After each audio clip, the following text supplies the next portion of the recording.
Vamos a ir arrancando, ya tenemos una nutrida participación. Eh, sí, vamos arrancando. Buenas tardes. Bueno, antes que nada, darles las gracias a todos por asistir a esta reunión por demás interesante. Mi nombre es Alain de la Bastide, yo soy el director de ventas para la región europea del Grupo Life Invest. Estamos transmitiendo hoy desde las oficinas de Impar Grupo. Me acompaña nuestra socia directora Mónica Calabrese, quien está en la oficina de Nueva York y está en estos días en Madrid acompañándonos este, en tarea de calle y eso. Mónica. Buenas tardes a todos, buenos días a todos y gracias a todos los que se están conectando. Gracias, Roberto, por prestarnos tu espacio aquí en Madrid. Encantadas de tener esta oportunidad de hablar un poco sobre un tema que nos han venido pidiendo nuestros clientes con mucha anticipación. Hace un mes, más o menos, tuvimos un evento similar hablando sobre el mercado inmobiliario en Miami, y de verdad que el otro mercado natural, y no que uno tenga más importancia que el otro, pero el otro mercado natural que necesitábamos compartir con ustedes era toda esta información sobre Madrid y España, ¿no? Y quién mejor en esto para acompañarnos que Roberto Perry, ¿no? Un poco, primero soy Mónica Calabrese, como nos compartió Alan. Soy director fundadora de Life Invest Wealth. Somos un RIA, un asesor financiero que está inscrito y regulado en los Estados Unidos. Y nuestra intención aquí es de compartir con ustedes el contenido de no nada más contenido e información de el manejo de activos financieros, sino también extendernos como asesores integrales que somos en compartir con ustedes información sobre el mercado inmobiliario, que es un activo importantísimo en las carteras de las familias que nosotros asesoramos. Entonces, aprovecho de presentar a Roberto, que está aquí en la sala contigua. Roberto es socio y CEO de Impar Grupo, a través del cual se ha gestionado proyectos por más de 480 millones de euros en la región. Él cuenta con experiencia de más de 18 años en promoción, comercialización y planificación estratégica de proyectos inmobiliarios. Roberto es ingeniero civil con un máster en dirección de empresas, construcciones inmobiliarias. De verdad que muy agradecidos por esta presentación, Roberto. Antes de arrancar, les comparto un poco, vamos a refrescar el formato que nosotros tenemos planificado para ustedes en este webinar. Vamos a arrancar con una presentación por parte de Roberto de aproximadamente unos 30 minutos, y después vamos a les agradecemos si pueden por favor colocar, tenemos un botón aquí donde está preguntas y respuestas. Les agradecemos que todas sus preguntas las coloquen ahí, y nosotros después al final de la presentación de Roberto vamos a ir leyendo, trataremos de abarcar todas las preguntas que ustedes tienen. Sabemos que este es un tema importante. Si no alcanzamos a atender alguna pregunta, con muchísimo gusto les prometemos que vamos a compartir esa información a posteriori. Antes de seguir adelante, yo necesito, porque somos un asesor financiero regulado en los Estados Unidos, yo necesito compartir el disclaimer, que es exigencia aquí con todos ustedes. Esta presentación, y les prometo que estos son 30 segundos, esta presentación se hace únicamente con fines informativos y no debe interpretarse como una oferta para vender o como una solicitud de comprar cualquier producto o servicio que se mencione. Este canal es únicamente informativo y está dirigido a su destinatario y no se puede distribuir sin previo consentimiento por escrito de Life Invest Wealth Management. Este material podría no ser adecuado para todos los inversionistas y en una forma muy resumida, el perfil de cada cliente es el que dicta cuán adecuadas pueden estar ciertas inversiones o no. Las inversiones mencionadas no están garantizadas ni aseguradas y están sujetas a riesgos de inversión, incluyendo la posible pérdida del monto del capital invertido. Las acciones, valores, estrategias discutidas en esta presentación informativa se han presentado solamente con fines ilustrativos. Todas las declaraciones sobre proyecciones a futuros emitidas en esta comunicación son intrínsecamente inciertas y Life Invest no garantiza al lector que los resultados o avances previstos por Life Invest se producirán o incluso si llegaran a producirse que tendrán las consecuencias y efectos previstos sobre nosotros, sobre nuestros prospectos de negocio. Un trabalenguas, pero necesario para poder continuar. Y después de haber concluido con el disclaimer, les queremos compartir una breve encuesta. Vamos a hacerle 3 preguntas que agradecemos nos contesten para que así podamos tener una visión de quién es el público que nos acompaña. ¿Tienes actualmente alguna inversión inmobiliaria en España? ¿Sí o no? ¿Tienes previsto invertir en el sector inmobiliario en los próximos meses en España? ¿Sí o no? Y dentro del sector inmobiliario, ¿qué preferencia tendrías de inversión? ¿Compra de una propiedad? ¿Participar en un fondo especializado en el sector inmobiliario? ¿O no tengo previsto invertir en el sector inmobiliario en este momento?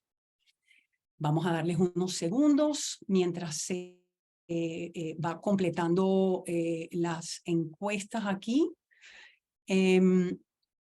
Wow, interesante, muy interesante. Para la primera pregunta, ¿tienes actualmente alguna inversión inmobiliaria en España? El 58% no, el 42% sí. ¿Tienes previsto invertir en el sector inmobiliario en los próximos meses en España? El 52% sí, 48% no.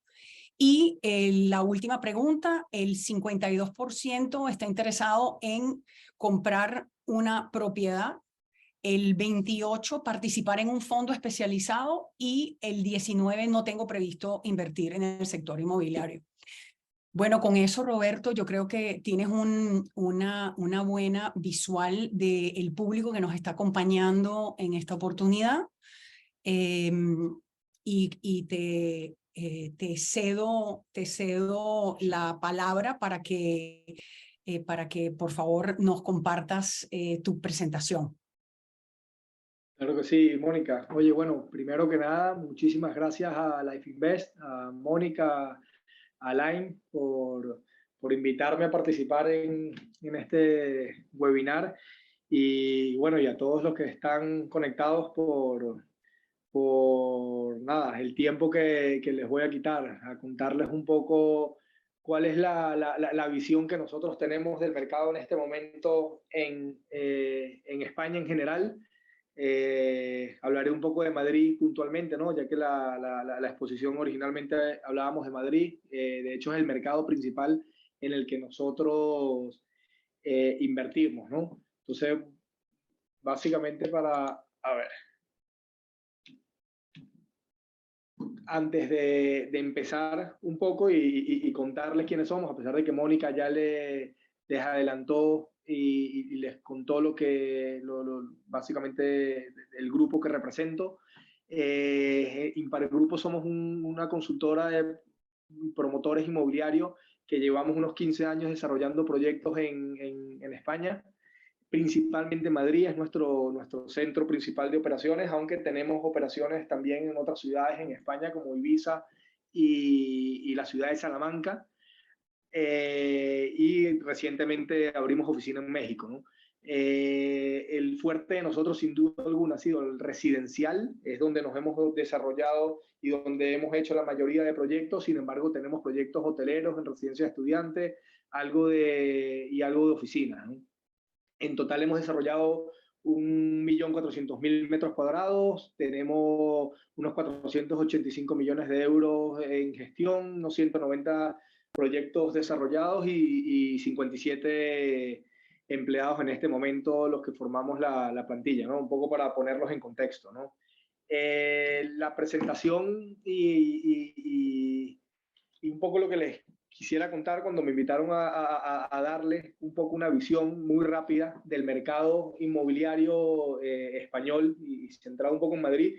La he dividido básicamente en 4 factores. Yo creo que los primeros 3 son entre lo que cabe fáciles de buscar, ¿no? Porque al final son datos que tenemos de distintas entidades que les contaré y les iré contando a medida que voy pasando. También la visión y las proyecciones que nosotros tenemos y los economistas que nos asesoran en toda la inversión que hacemos, hacia dónde va el mercado, pero básicamente la idea es llegar a esas conclusiones en las que me voy a lanzar un poco al agua, les voy a contar cuáles son las previsiones concretas que nosotros tenemos de lo que va a pasar en los próximos años en el sector inmobiliario e incluso me voy a extender un poquito en cuál es la estrategia que nosotros estamos utilizando para los proyectos que vamos a empezar a desarrollar, ¿no? Y que estamos en este momento desarrollando.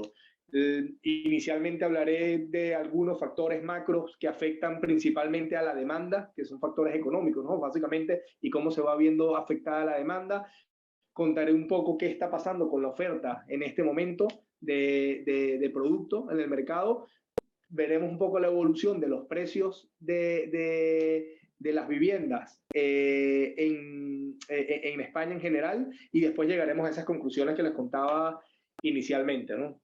Entonces, bueno, para ir un poco en materia y empezar por valores macro, el PIB y la evolución que ha tenido el PIB español en los últimos años es un poco el que vemos reflejado, ¿no? Concentrándome a partir del año 2020, después de esta caída fuertísima que tuvimos por la pandemia, la paralización básicamente de todo el mundo, en el que el PIB español cae prácticamente un 12%. Tenemos 2 años consecutivos a continuación, 2021 y 2022, con una recuperación bastante importante, con un crecimiento del PIB de más del 5%. Es verdad que entre el 2020 y 2021 veníamos de una caída muy fuerte, por lo cual es natural esa recuperación que había. Sin embargo, se logró mantener esa tendencia entre el 2021 y 2022.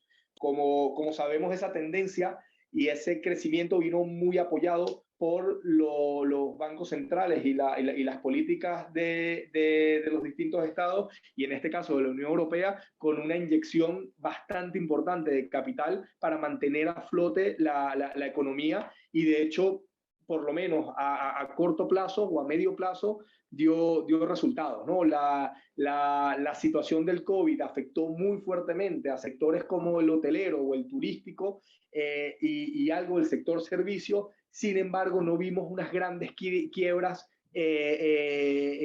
incluso en esos sectores, ¿no? Incluso en el hotelero, que quizás fue uno de los que más afectados se vio, ¿no? Claro, esta cantidad de dinero que se inyectó al mercado, sumado a muchos otros factores, ¿no? Como fue la guerra en Ucrania, problemas de suministros por China también, paralizar un poco el país con la política cero COVID que se dio, pues lo que vimos es lo que todos sabemos y lo mismo que pasó en prácticamente todo el mundo desarrollado, de una inflación que empezó a desbordarse, digamos, a niveles que no veníamos acostumbrados desde muchísimos años en la Unión Europea y en España principalmente, ¿no?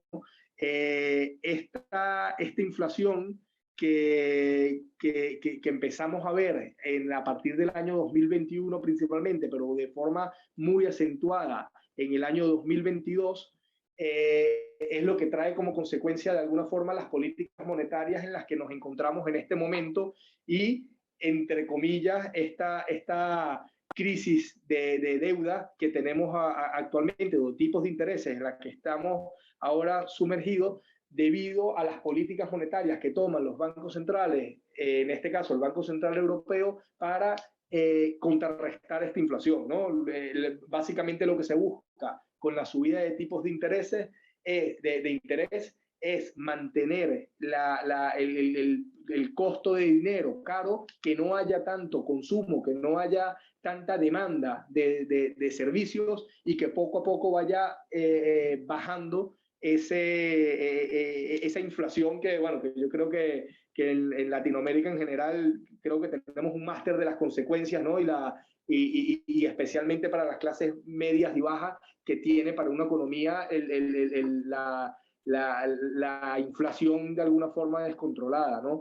¿Qué trae como consecuencia? Evidentemente la subida de tipos de interés, que tengamos una ralentización de la economía, que es lo que básicamente se busca. Y en el sector inmobiliario, especialmente, sabemos que es un sector altamente endeudado y que vamos directamente en España y básicamente en toda Europa, referenciado todos los créditos que tramitamos al Euribor. El Euribor va muy correlacionado con el tipo de interés del Banco Central Europeo, ya que es la tasa a la que se presta dinero los bancos entre sí, ¿no?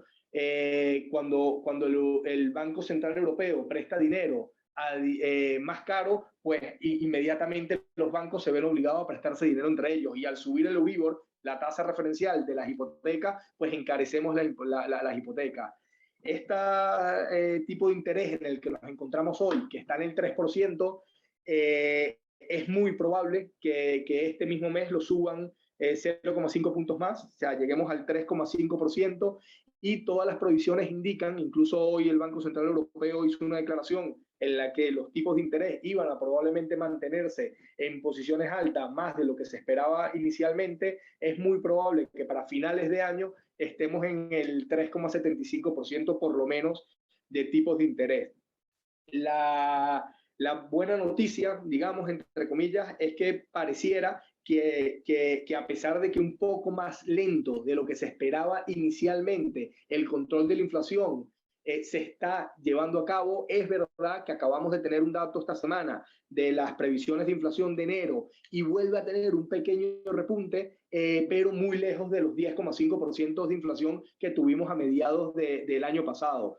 Entonces, las previsiones en general que tenemos es que la inflación probablemente a partir de finales de este año, comienzos del año que viene, ya se logra bajar a unos niveles bastante más acordes a lo que se busca en España, en Europa, perdón, en torno al 4 y 2,5% ya en el 2025, y que los tipos de intereses, por tanto, empiecen a bajar probablemente a partir de mediados del 2024, cuando ya tengamos una inflación bastante más estable, y que no sea hasta el 2025 que lleguemos a un tipo de interés en torno al 2%, que es los objetivos teóricos correctos para un crecimiento estable que en principio la Unión Europea quisiera tener en un momento en el que la inflación se mantenga. No volveremos a tipos de interés cero, como venimos de los últimos 10 años, básicamente, pero sí tendremos un tipo de interés más normalizado y que esté en niveles bastante estándar, ¿no? Si vemos en el 2008, perdón, los tipos estaban por encima del 3,5%, incluso llegaron al 5%, por lo cual estar en torno al 2%, a pesar de que hoy o hace un año nos llamaba mucho la atención, es bastante sano en general, con una inflación relativamente media que tengamos. Entonces, en conclusión, la previsión de tipos de interés para los próximos meses es que este año siga subiendo hasta llegar probablemente en torno al 3,75% en las últimas subidas que haga el Banco Central Europeo, para ya mediados del 2024 empezar a bajar la presión en los tipos de interés hasta llegar al 2025 en torno al 2%. Es un poco el consenso de los economistas en este momento, ¿no? ¿Cuál es la consecuencia para el sector inmobiliario directamente en subidas de tipo de interés y para el comprador final de una vivienda? Es el costo que representa esa hipoteca para sus ingresos medios, y por tanto implícitamente habría una bajada y una menor demanda de constitución de hipotecas, que va muy relacionado con la compra de la vivienda. Sin embargo, en el año 2022, vemos aquí la lista, la tendencia de hipotecas firmadas y no ha parado de subir. Tuvimos un bajón en el 2020, como no puede ser de otra forma, por el parón que hubo, sobre todo el primer semestre del año. Sin embargo, el crecimiento no paró, e incluso durante el 2022, que fue un año bastante interesante de crecimiento inmobiliario, a pesar de todas las circunstancias en las que estábamos, seguimos teniendo incluso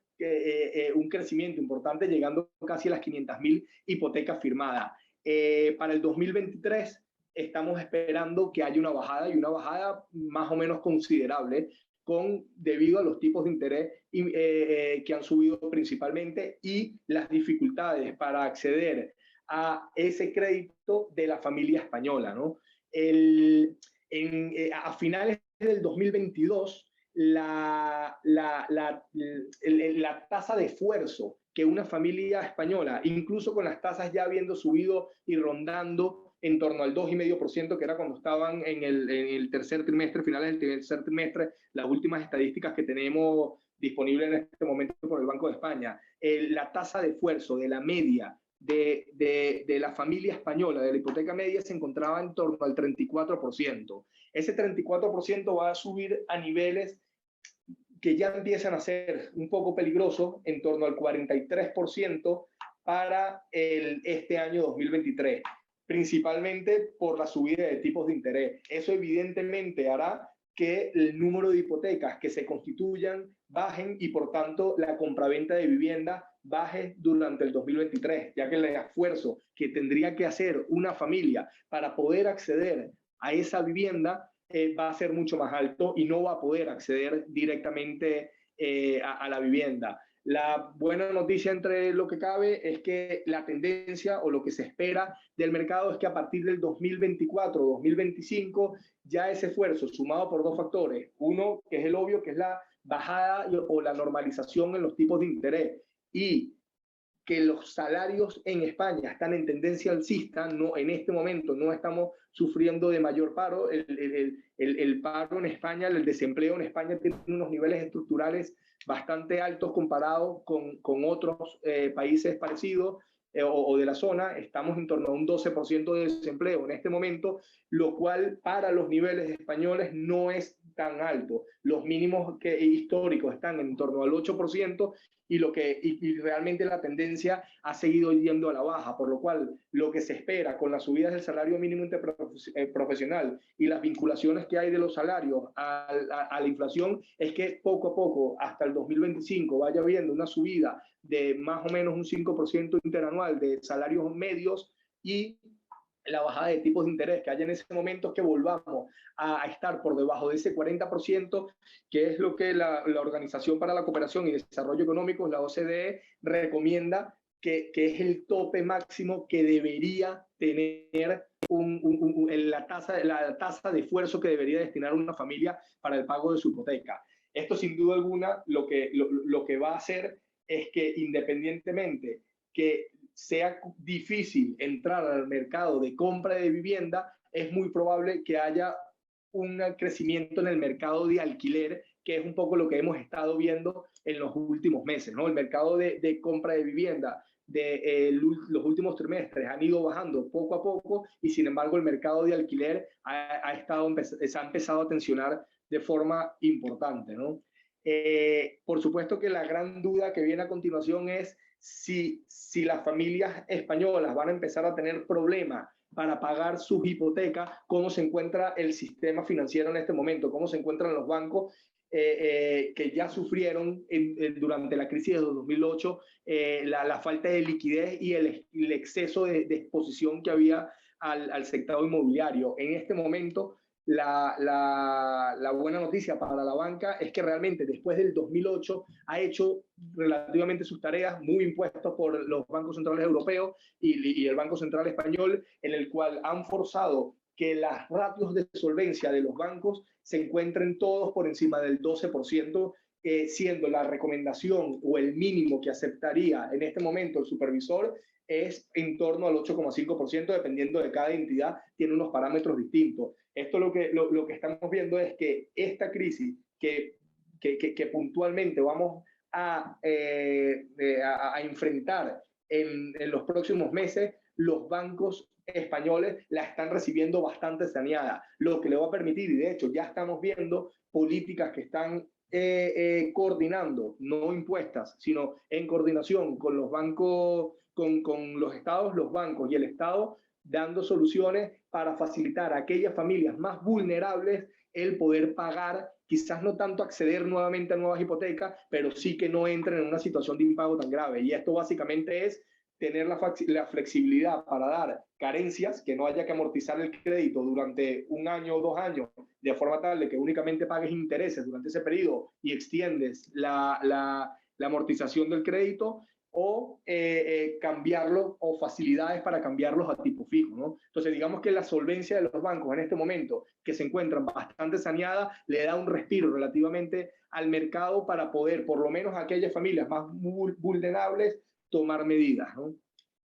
Si nos vamos un poco a la oferta, aquí podemos ver un poco la tendencia de lo que ha pasado en España en cuanto a la construcción de viviendas.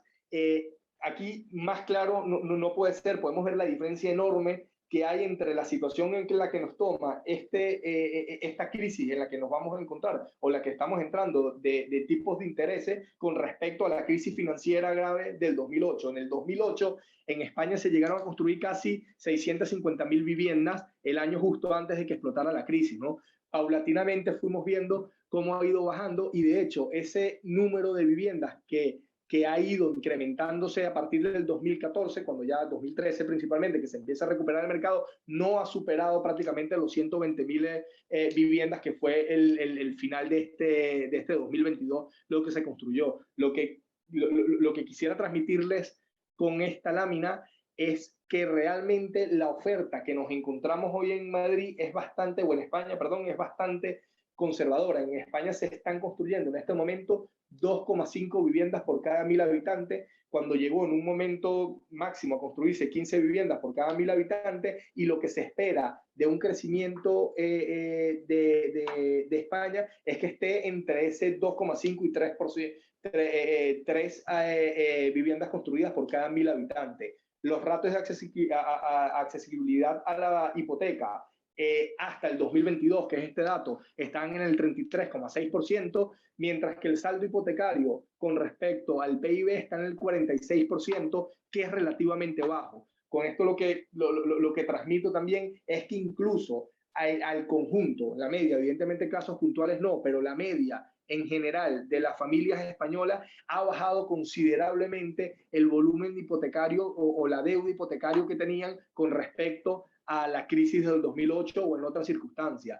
Esto lo que hace es que ya no solo los bancos lleguen a una situación un poco más estable para hacer frente a las familias más vulnerables, sino que en general la media del mercado español o del comprador español está en una situación bastante más estable y pareciera que de más aguante para afrontar los tipos de interés que están subiendo, ¿no? Aquí podemos ver, según el Instituto Nacional de Estadística, cuáles son las necesidades de nuevos hogares que hay en España. Estos son las estadísticas, como les decía, por el Instituto Nacional de Estadísticas de España, en la que en el 2022 más o menos llegamos a esos 100.000, un poco más, por encima del 100.000 hogares nuevos que necesita o que se crean en España. Las previsiones que hay en España en este momento es que para el 2023 y 2024 siga habiendo una tendencia bastante elevada. Esta tendencia, en principio, se justifica principalmente por la inmigración, que España vuelve a partir del 2020 a tener un saldo positivo, 2019 básicamente, a tener un saldo positivo en cuanto a la inmigración. Esa curva que podemos ver aquí, o sea, realmente lo que refleja es el porcentaje de viviendas hechas por extranjeros. En España se ve claramente en la curva, ¿no? Cuando en España, después digamos que de la crisis inmobiliaria, a partir del 2013 cuando se reactiva, nos encontrábamos en una media aproximadamente entre el 12-13% de porcentaje de viviendas compradas por extranjeros. Vemos como después del COVID hay un crecimiento importante, y en este momento nos encontramos en el 16% de la compraventa total de vivienda hechas por extranjeros. Ahí hay que hablar demográficamente de dónde viene principalmente, ¿no? O sea, venimos en España históricamente, hablo desde hace muchos años, la inmigración principal ha venido de Europa, de alguna forma, digo la inmigración que compra vivienda, y normalmente del norte de Europa, de Alemania, que se centraban normalmente en Baleares, la costa andaluza y en Canarias. Realmente en los últimos años ha habido un crecimiento exponencial en ciudades como Madrid. Barcelona se había quedado un poco rezagado y a partir del COVID también ha empezado a levantar otra vez la compraventa de vivienda de extranjeros, ¿no? En cuanto a los índices de costo de construcción, que afecta directamente, en este caso ya no tanto al comprador directamente, sino al fabricador de viviendas, al promotor, vemos el crecimiento exponencial que hubo en el índice de costes de construcción a partir de la subida de los costos en general de la inflación. La buena noticia de alguna forma es que a partir de mediados del 2022 ya empezamos a ver una caída en los costos de construcción muy apoyada por que los costes de la energía empezaron a bajar también, ¿no? Justo cuando explotó la guerra en Ucrania, hubo un momento de tensión importante en Europa en la cual se dependía en gran medida, sobre todo Alemania, en gran medida para la creación de energía del gas ruso.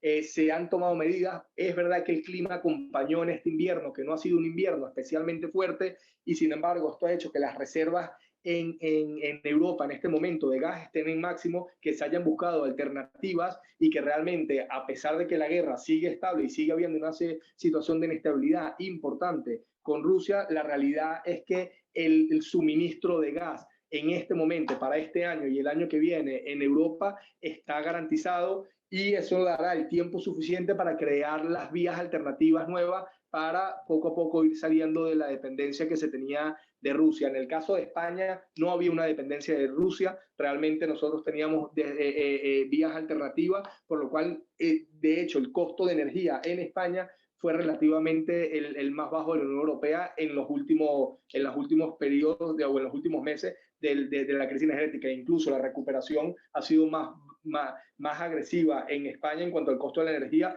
que ha habido en otros países europeos.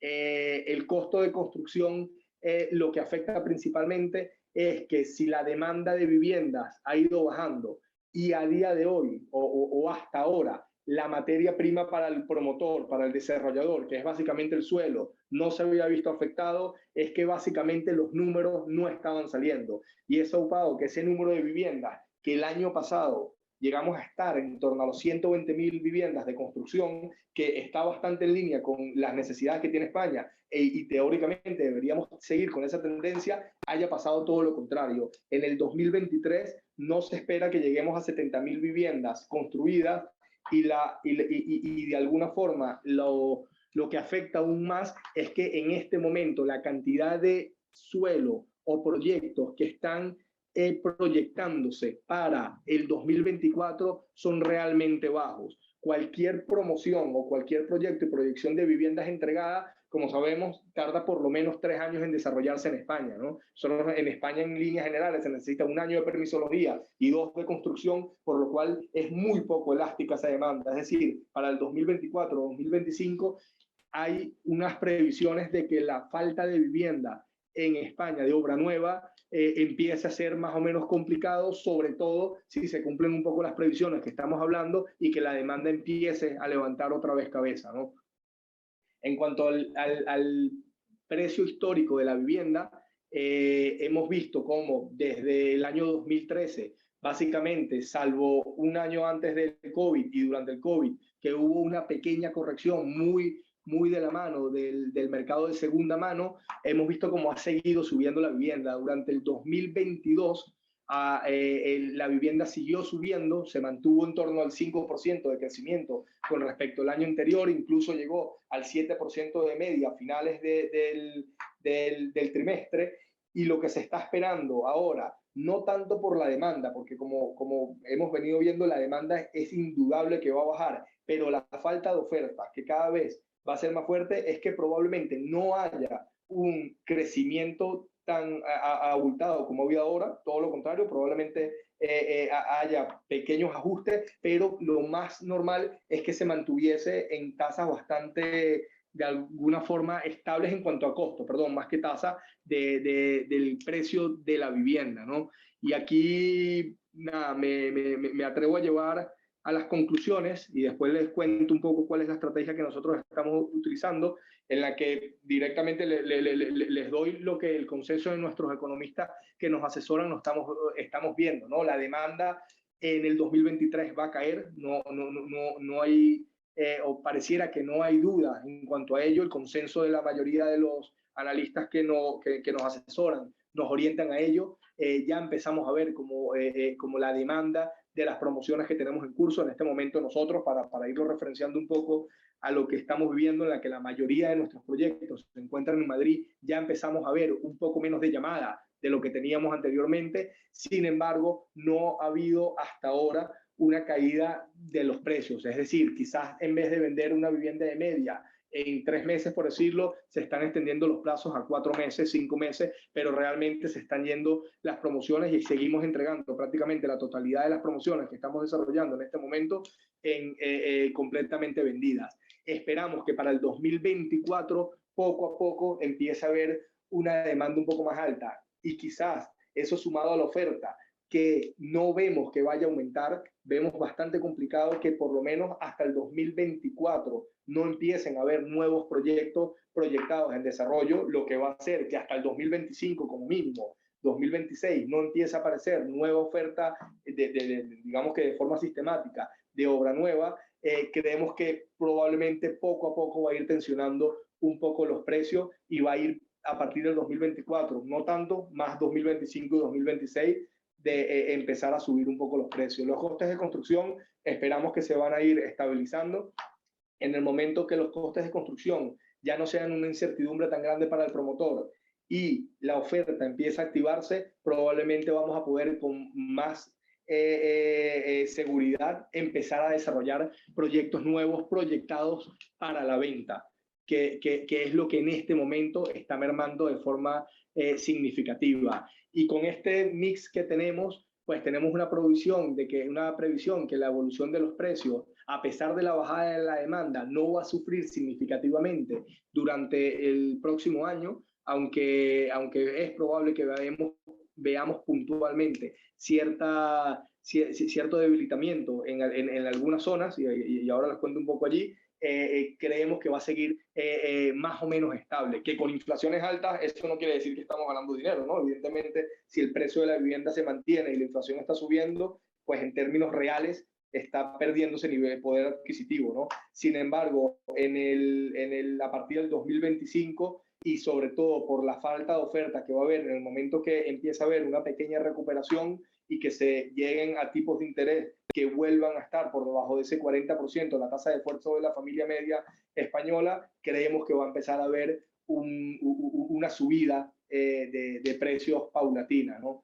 Y aquí les cuento en general la estrategia que nosotros estamos utilizando. Nosotros tenemos un par de años que no hemos comprado nuevos proyectos a desarrollar. Quizás hace un año la decisión no fue voluntaria, sino porque los costos se nos iban completamente. No veíamos que fuese rentable desarrollar nuevos proyectos a los precios que teníamos que adquirir nuestra materia prima, ¿no? Que es básicamente el suelo o edificios a rehabilitar íntegramente. El año pasado, ya con la subida de inflación que veíamos y con toda la incertidumbre que había, tomamos la decisión de esperar un mejor momento y un poco más oportunista para entrar, y en este momento nos estamos organizando entendemos que en el momento en que los tipos de interés han subido, que la renta fija ha empezado a recuperarse, que no lo hacía desde hacía bastante tiempo, hay gran parte del volumen de inversión institucional que ha pasado del mercado inmobiliario y se está yendo poco a poco a la renta fija,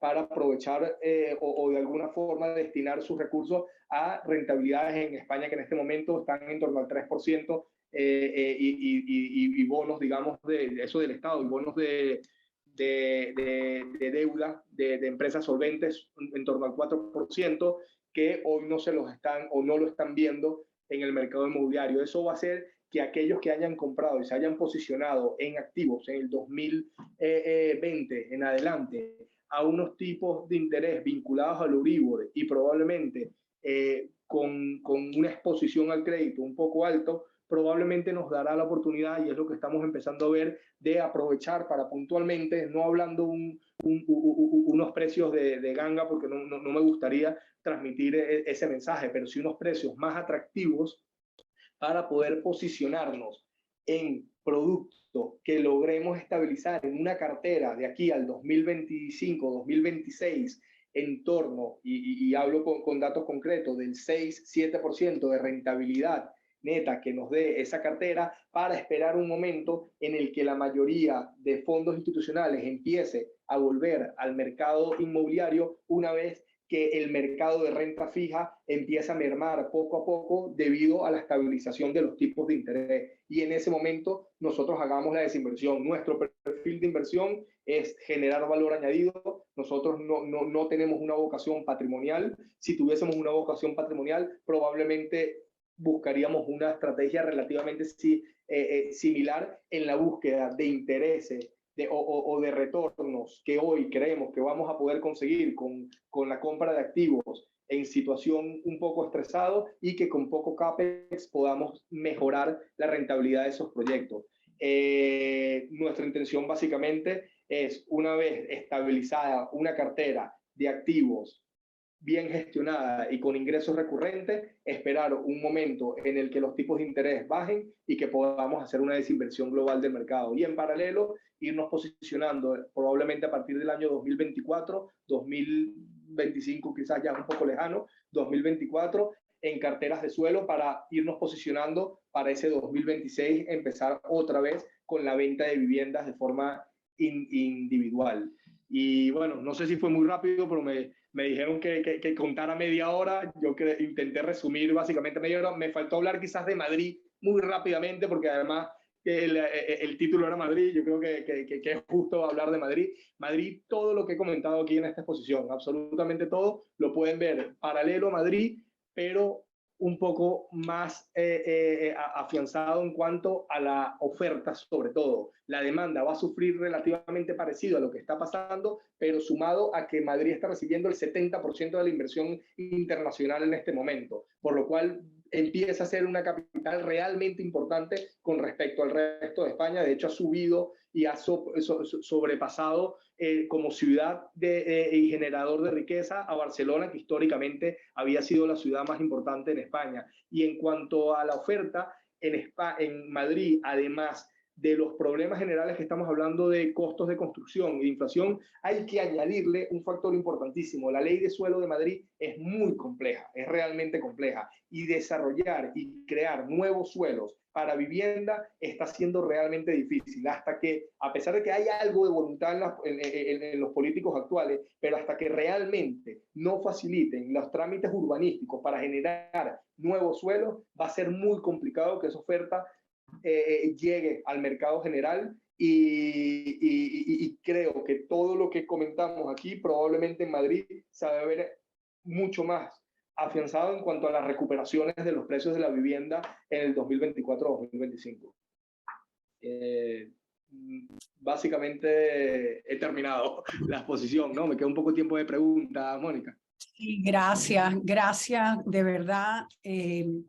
Te felicito por lo completa. El que no conocía el mercado ya le queda muy poco margen ¿cómo se llama?, de desconocimiento. Así que de verdad te agradezco por todo el tiempo que te tomaste de recoger toda esta información que sin lugar a duda es importante para la toma de decisiones de un inversionista. Interesante también que tú estás viendo esa salida de fondos del sector inmobiliario hacia la renta fija, que va muy de la mano, esto lo comentábamos el otro día, va muy de la mano de lo que nosotros como asesores de inversión estamos haciendo en nuestras carteras al nuevamente existir alternativas de buen rendimiento en la renta fija, ¿no? Entonces, es interesante de ver que tú también estás, o que tu sector, este sector, está sintiendo ese mismo efecto, ¿no? Tengo muchas preguntas, voy a arrancar y nuevamente les pido disculpas al que no logremos atender en esta oportunidad, pero sin lugar a duda todas las vamos a contestar y después le compartimos ese documento.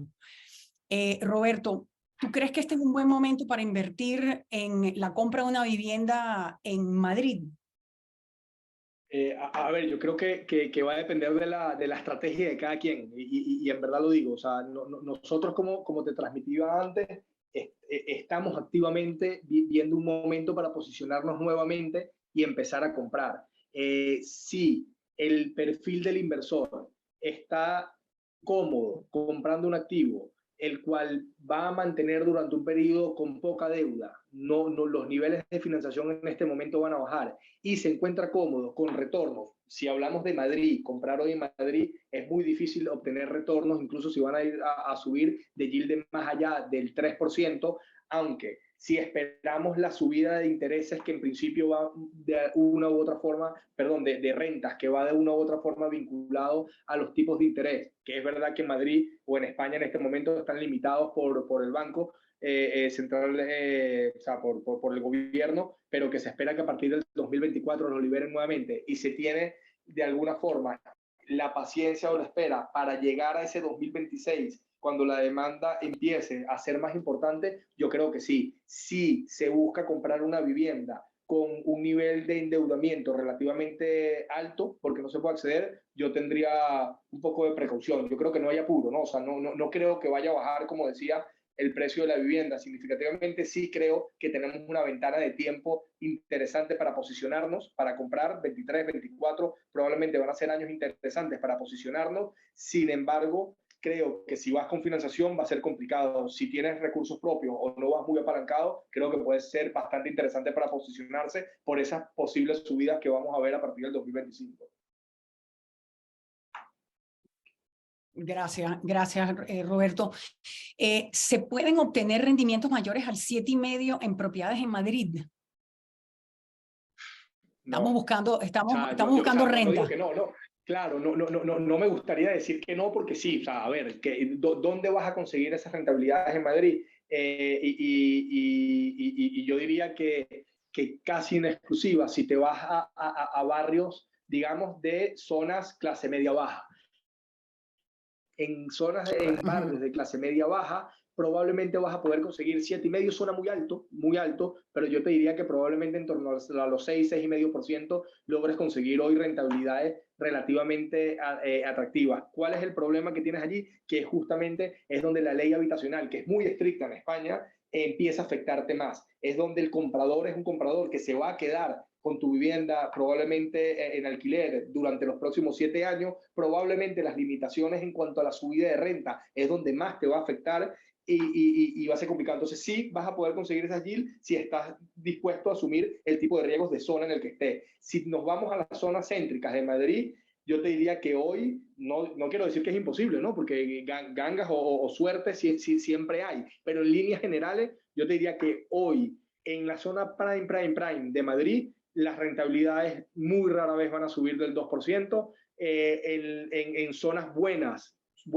pero ya no la más prime de todas, estamos hoy, porque han ido subiendo, en torno al 3,5%, y en las zonas, digamos, que ya no prime, pero medias, que también están bien, estamos hablando en torno al 4, 4,5%. Bueno, como en todo mercado, entre más rendimiento, más riesgo, ¿no? Claro. Es como que la conclusión. En la zona de Salamanca, que es tan codiciada, todo el mundo quiere estar en Salamanca, todo el mundo quiere buscar un huequito.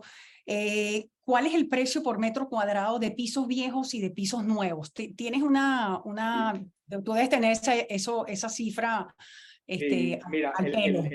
Claro, el barrio de Salamanca es sin duda alguna el barrio más tensionado de Madrid. Efectivamente es el barrio más buscado y depende muchísimo, como básicamente todas las ciudades, e incluso el barrio de Salamanca es muy amplio, ¿no? O sea, evidentemente no es lo mismo el barrio de Salamanca en la calle Recoletos o en Serrano que si te vas a Conde de Peñalver, ¿no? Digamos que ahí o incluso si te vas después de Conde de Peñalver, hay unas diferencias importantes. Sin embargo, de media, y entendiendo que la pregunta va muy relacionada con el prime tope, yo te diría, hoy el prime tope ha tenido un aumento de precios absolutamente desproporcionado al resto del crecimiento que ha habido. Si nos vamos a obra nueva, Prime, las últimas promociones que se vendieron de obra nueva en las zonas más costosas, estamos hablando en torno a 14.000 euros. Sin embargo, este año hay 4 promociones que van a salir recientemente, o sea, que de hecho hay alguna de ellas que en la que estamos trabajando nosotros directamente,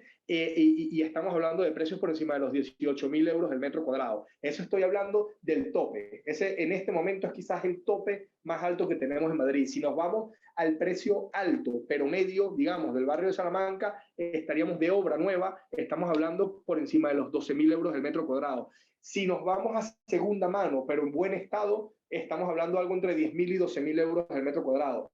Y para reformar es muy relativo, porque realmente ahora es muy difícil comprar, aunque creemos que van a empezar a aparecer algunas cosas medianamente interesantes. Pero hoy, comprar en el barrio de Salamanca bueno, por abajo de los 7.000 euros el metro cuadrado, es una maravilla. O sea, un piso por debajo de los 7.000 euros el metro cuadrado hoy en Madrid, Madrid bueno, me refiero, Salamanca bueno, es muy, muy complejo. Comprar de media para reformar, estoy hablando, en torno a esos precios, va a ser atractivo. Yo para reformar probablemente un piso de forma independiente, digamos, no me aseguraría de no comprar por encima de los 8.000, 9.000 euros el metro cuadrado, como mucho, dependiendo de lo especial que sea la unidad, ¿no? Hay que tener en cuenta que hay un descalaje entre 2 pisos, uno reformado de segunda mano, pero reformado espectacular, y una obra nueva, nueva, completa, de más o menos un 20-30% entre uno y otro, ¿no? Entonces, incluso reformando un piso no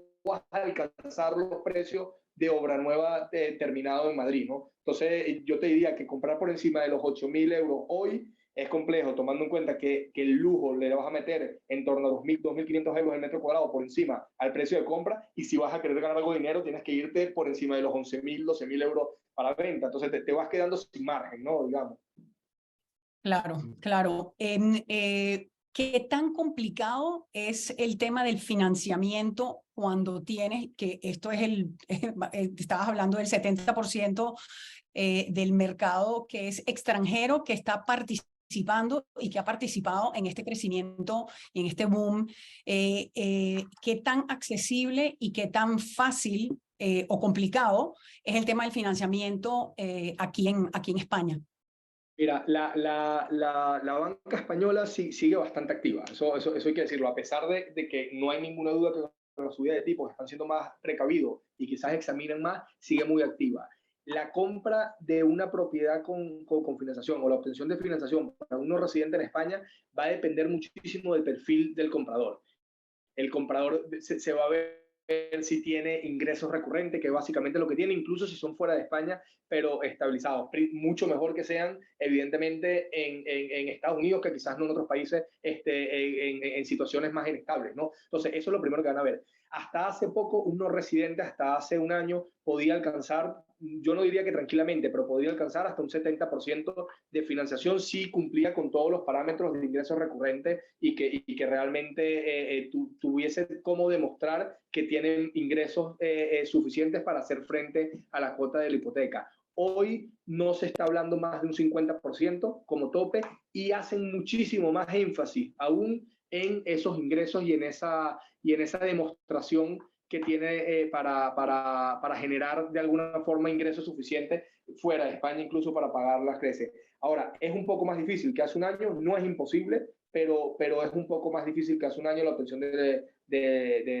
la licencia, sin embargo, de la hipoteca. Sin embargo, la banca española sigue completamente abierta, ¿no? O sea, nosotros en nuestras promociones te diría que hoy tenemos en torno a un 30% por lo menos de compradores internacionales, y te diría que la mitad de ellos por lo menos van con hipotecas, y en algunos casos nosotros los ayudamos con la misma banca que nos ha financiado el proyecto, y suelen financiarlo, pero nuevamente o sea, no es tan fácil como a un residente en España, ¿no? Más que un extranjero es el hecho de ser residente o no en España, ¿no?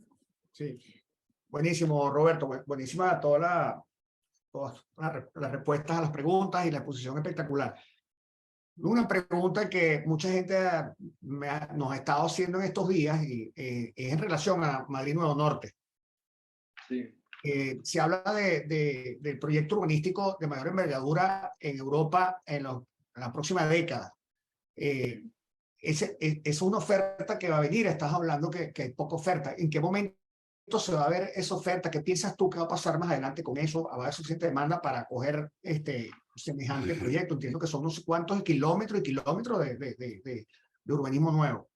Sí, efectivamente. O sea, Madrid Nuevo Norte se aprobó definitivamente el proyecto de urbanización o sea, el proyecto de desarrollo urbanístico hace 6 meses aproximadamente. Hubo una denuncia que acaba de ganar el Madrid Nuevo Norte con respecto a los ecologistas y a los trámites urbanísticos. Es decir, pareciera que alcanzó finalmente la aprobación definitiva en cuanto a proyecto urbanístico general. Este es el proyecto sin duda alguna más importante de España en este momento, de Europa probablemente, no sé la estadística en cuanto a Europa, pero probablemente estamos hablando que son más de 1.800.000 metros cuadrados de oficina, más de 10.500 viviendas en proyección. Es un macroproyecto realmente. ¿Qué pasa con este proyecto? Este proyecto tiene tramitándose más de 25 años. Finalmente obtuvo un hito muy importante que fue la aprobación urbanística. Todavía falta hacer toda la urbanización, faltan hacer todos los nudos de conexiones, falta consolidar las expropiaciones de aquellos que no se habían terminado de consolidar, y solo en ese momento es cuando se va a poder, y se empiecen a aprobar los distintos planes puntuales, se vaya a poder poner la primera piedra para hacer el primer edificio. Las mejores proyecciones para poner el primer edificio no son hasta el 2028. Y a partir de ahí es paulatinamente que va a ir desarrollándose ese avance. Si sale muy rápido, que ojalá, que sería lo suyo, será el 2026 cuando empiece de alguna forma a estar en situación la primera zona que van a desarrollar, que es la que está más al norte, la más pegada o más afuera de Madrid, la que está pegada a las Tablas. Esto va desde las Torres básicamente hasta las Tablas, es toda esa zona que se extiende.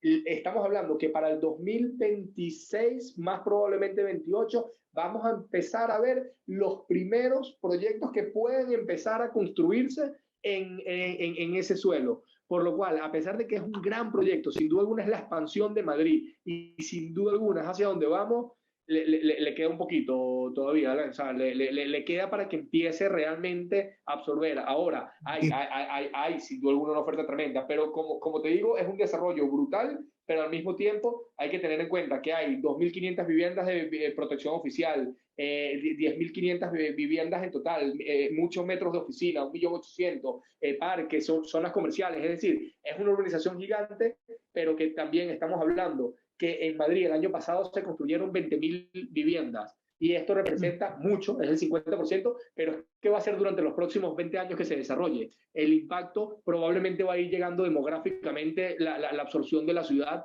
a esa zona paulatina. O sea, no se espera que sea un cambio revolucionario absolutamente en cuanto a los costos de la vivienda. Ahora, es un proyectazo, sin duda alguna, es hacia donde va la ciudad. Nosotros en este momento estamos viendo proyectos en esa zona para irnos posicionando sin duda alguna, porque es el crecimiento hacia donde va Madrid, ¿no? Buenísimo, muchas gracias. Mira, una de las preguntas que tengo por acá, Roberto, es la edad promedio y cuántas habitaciones debe tener una vivienda para que sea más comercial para alquilar. Y ahí yo sé que hay este alquiler legal y el otro que tiene obviamente todas sus licencias, etcétera, ¿no? Eso lo aprendí ayer de otro developer acá.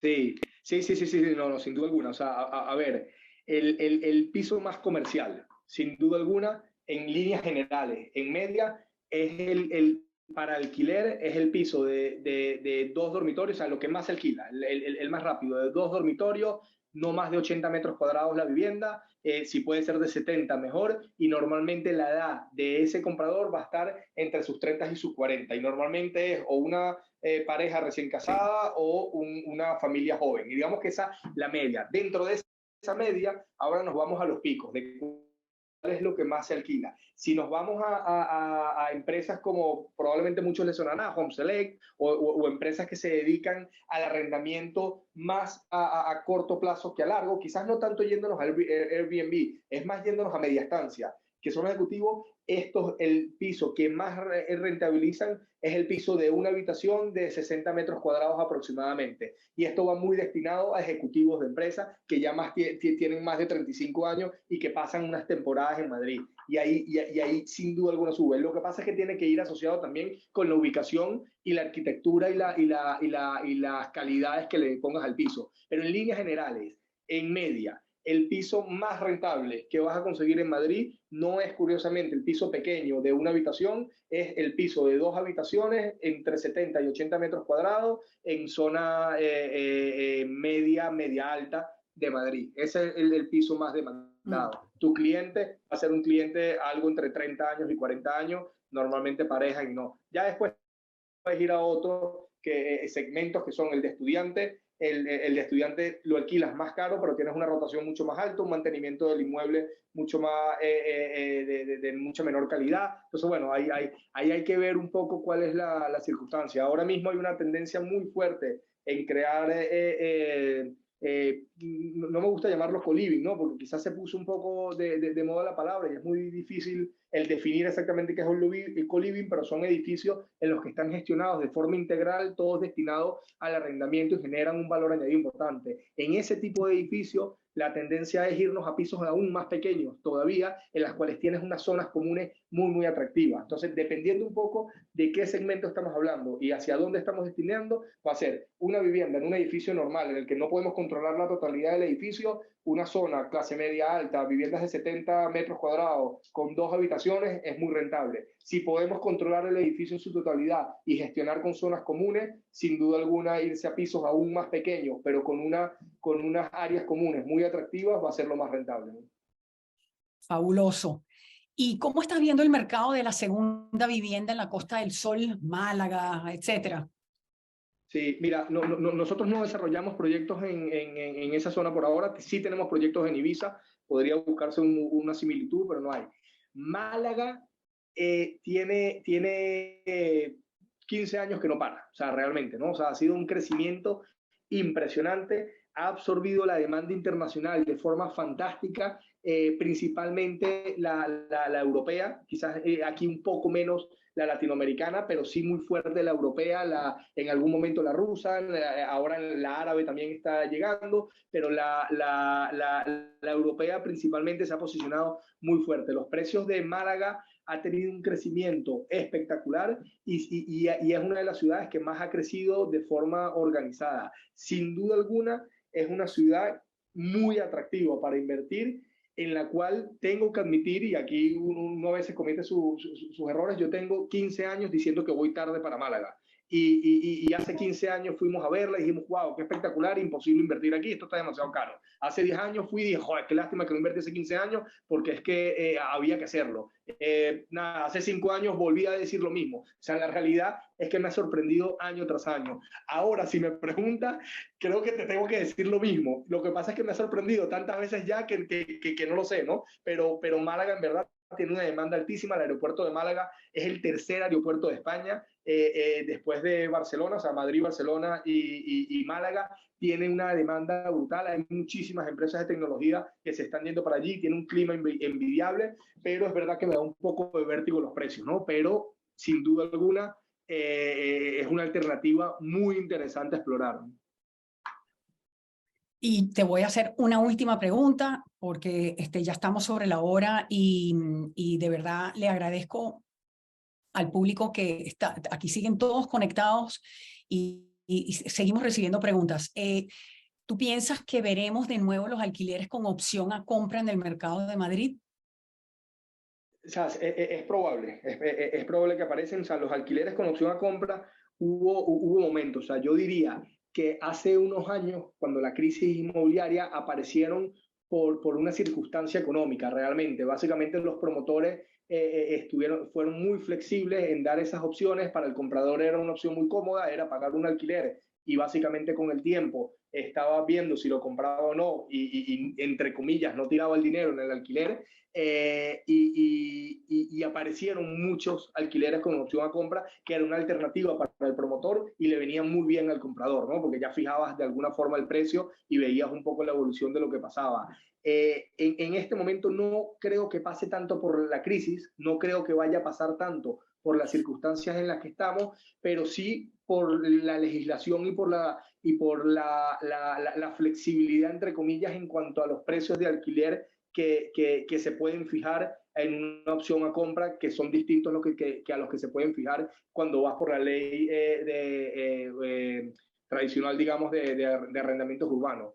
Creo que van a empezar a aparecer, de hecho ya sé de algunos proyectos que lo están destinando, pero lo están destinando no tanto por unas circunstancias de crisis, sino lo están destinando porque es el modelo de negocio que el promotor ha visto. Es una alternativa interesante, pero no lo veo tanto como una alternativa oportunística para el comprador. Siempre es interesante, porque no vas a hacer el desembolso inicialmente, pero probablemente vaya vinculado a no un reconocimiento total de ese alquiler para el valor del precio. Probablemente el precio pactado no va a ser el más ventajoso de todos, sino va a haber alguna alternativa, pero bueno, es una forma de verlo y no necesitar de alguna forma ir al banco y fijar una posible compra, ¿no? Fabuloso, fabuloso. De verdad que muchísimas gracias, Roberto, por tu tiempo. Gracias a todos los que se conectaron, que se quedaron con nosotros hasta ahora y espero que hayan encontrado esta exposición con la misma utilidad que nosotros, ¿no? Así que gracias, Roberto. Muchísimas gracias a ustedes. Ahí les dejo mi correo para lo que quiera, Mónica. O sea, yo encantado, mi LinkedIn, cualquier cosa, pues estoy gracias, más que a la Roberto. orden para cualquiera. Excelente, gracias. Gracias también. Muchísimas gracias. Y esta presentación se la vamos a compartir a todos con el permiso de Roberto. De verdad que muchísimas gracias. Venga, hasta luego.